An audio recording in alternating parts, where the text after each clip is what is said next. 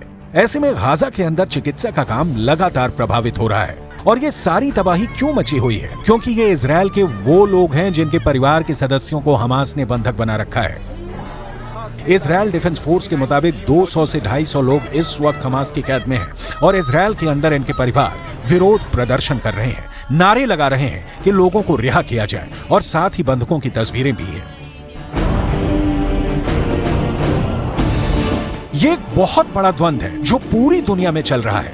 Europe के तमाम देशों में फिलिस्तीन के लोग विरोध प्रदर्शन कर रहे हैं और उनकी मांग एक ही है कि किसी भी तरह गाजा के अंदर सीज फायर करवाया जाए ताकि गाजा में लोगों का मरना बंद हो। जबकि दूसरी तरफ इजरायल के समर्थक वो लोग हैं जो ये कह रहे हैं कि हमास ने जो किया है उसकी सजा देने का हक इजरायल के पास है। 7 अक्टूबर को इजरायल के दक्षिणी हिस्से में जब हमास के आतंकी घुस गए और सैकड़ों लोगों का कत्ल किया तो पूरी दुनिया में मोसाद की आलोचना हो रही थी, लेकिन असल जिम्मेदारी मोसाद से ज्यादा शिन बेत की थी जो इजरायल की एक और खुफिया एजेंसी है। इजरायल और फिलिस्तीन की इस जंग ने पूरी दुनिया के अंदर कई इलाकों में एक सांप्रदायिक तनाव को जन्म दिया है जिसका असर अमेरिका और यूरोप के तमाम इलाकों में नजर आ रहा है। ताजा खबर यह है कि अमेरिका में शनिवार की सुबह डेट्रॉयट सिनेगॉग की अध्यक्ष सामंथा वोल की चाकू मारकर हत्या कर दी गई। सामंथा एक यहूदी धर्मस्थल का काम देखती थी। लंदन में फिलिस्तीन का समर्थन और इजरायल का समर्थन करने वालों के बीच भी होड़ नजर आ रही है। पहले फिलिस्तीन के समर्थकों ने लंदन के अंदर एक बड़ा विरोध प्रदर्शन किया। यूरोप के कई अखबारों ने दावा किया कि फिलिस्तीन के समर्थन में 1 लाख लोग उतर आए थे। कई लोगों ने इस प्रदर्शन में आपत्तिजनक नारे लगाए थे जिनके खिलाफ कार्रवाई हुई है। वहीं दूसरी तरफ इस प्रदर्शन के बाद प्रतिक्रिया में 10,000 लोगों ने ही लंदन में प्रदर्शन किया और वो इजरायल के समर्थन में प्रदर्शन कर रहे थे। स्पेन में भी ऐसे ही प्रदर्शन हो रहे हैं। Esto se va a repetir cada ciertos años, se va repitiendo la misma historia. Si no buscamos una solución fija, que el Estado sionista respete las leyes internacionales, no va a haber una solución a corto plazo. Lo que está pasando ahora pasó hace 10 años y volverá a pasar de aquí a 10 años otra vez.